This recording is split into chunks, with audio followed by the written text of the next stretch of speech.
every now and then we would get a directive on high at SNL, and I think the worst one we ever had to accommodate was the Stanley Cup.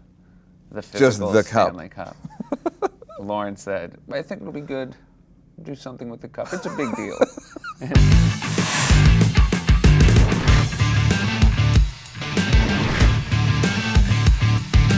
Hi, and welcome to Moviefone. I'm Neal Brennan, and this is Seth Meyers, and we're here to talk about my show, The Approval Matrix, and his show, Late Night with Seth Meyers. He was lucky enough to get his name in the title. I was not. He's also hosting the Emmys. We'll answer some questions that you guys sent in, and some that are unscripted. I'll start. What's the prep for the Emmys? 3 weeks out. That's about the time we gave ourselves for the correspondence dinner, Right. so I feel okay about that. Best jokes will get written the week before. Right. By the week before, you mean August like 17th to the 25th. I feel like that. Yeah. That That's run, when people will get scared. they'll get scared and start writing. You'll get good jokes. scared. You'll Yeah. start to tense up a little bit. Anything they write now, I'll fall out of love with by August 25th. It's an interesting thing about writing for somebody is to know, because me and Seth, I don't know if you guys know this, have done a bit of writing in our day. Yeah. Is knowing that the guy that you're writing for is gonna get sick of, you can't, like the first week of jokes is Yeah. just gonna be like, I'm over, they will fall out of love with it. Right, because I'll be stressing out, and Right. whatever the first pack is, I'll think is not good enough. We also trying to put together some film pieces. Some of them falling through left and Yeah. right. Oh, is it a lot of like booking celebrities? Yeah, where you Yeah. have a great idea that requires a celebrity, and they Yeah. say, which is well within their rights, oh man, I don't know. Right. And you have to say, okay. Seth, what's your Emmy hosting style gonna be like? That's a good question, Alicia. I think it's going to be a lot like my style with other things. Huh. Having hosted the ESPYs, having done the White House Correspondents' Dinner, I approach these things feeling very much that I'm as good as the jokes. Right. Well, that's the writer in you. Yeah. Yeah. And if there's really good jokes, then I think that gives me the confidence to go out and have fun with it. But I can't sing or dance, so those are both out. And Can you? You can, or you don't want to? if I'm gonna do it, I'm gonna save it for something bigger than the Emmys. To be honest, people ask you so much about how is your Emmys gonna be different than other people. When you host the Emmys, you have 15 minutes. Yeah. 15 to 20 minutes tops, you're on stage. Yeah. The night is about the nominees. There are other, which is great. The burden is not totally on the host. There are other funny people that are going to do bits during the Emmys, which is great. I was talking to Bill Hader about you were the one on Saturday Night Live you were most cautious about having to deal with people. Like, you don't like slamming people. No, I don't really. No. I like slamming people with cause. Right. That, to me, is my favorite thing. When you feel so in bounds, Yeah. it's a delight. Making fun of Donald Trump, a delight. Yeah. It's unimpeachable. Yeah. Whereas I do think that sometimes, but that's true. I was the one at SNL who often was the wet blanket who would point out, I feel like this is maybe a little unfair. Hader's impression, he was basically like, no, I don't like that. I don't love that, because, Yeah. but it's Bill. Right. And Donald Trump was mad at you, right? Still is. For the correspondence dinner.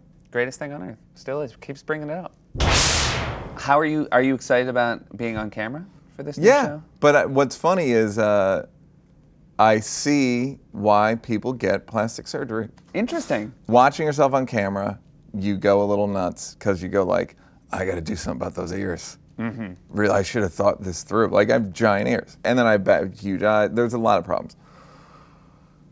Secondly, all right, so as a writer and director, what I thought all the time was that as the lead guy, you will turn on jokes. Now, as a writer, it's a bit like, come on, man. Like, you're turning on a joke. You know that's a perfectly good joke. Mm-hmm. There are things about being a writer that you get a little sick of.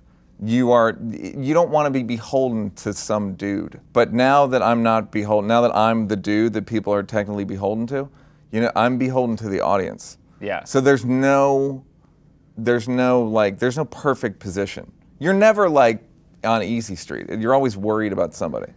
I found the interesting thing, because again, I identify myself most with a writer, but on late night now, I prefer not having a joke in something so that I can be full performer.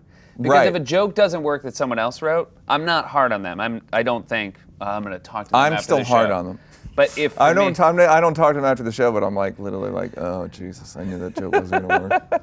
But we have a chance to say no to them. I know. Well, that's So the thing is we've you do signed get. off Yeah, on I it. do pick, but you can feel pressured, and you can only say no to somebody so many times. Where you're like, all right, I'll take that joke. Chris Rock said that he said he was good at like it was their show. Right. I try to say that all the time. Yeah. I don't like saying my show. I think it's bad form to say my show. Yeah. It feels like it's you're asking to get poisoned. Yeah. Keep going like my show and just Think like about something. my show. Neal, Seth. we all know the Approval Matrix from New York Magazine. Sure. Now it's a TV show. Yes. When and where can we see it? See it on Sundance TV. Okay. Check your local listings. Starting August 11th, 11 p.m. All right. I'm taking on Charlie Rose. Okay. Taking on that bum Jon Stewart. Great. And I'm going to be the new king of late night. Great. Once a week. I'm going to do it from once a week, 11 p.m., Sundance TV. And I'm sure you can watch it online also. Great. I'm betting you can watch it online. Thank you, Neal. And thanks to Moviefone for having us. Thanks to all of you for your wonderful questions. We enjoyed answering them. And make sure to check out the Approval Matrix on Sundance. Monday, New king of late night. August 11th.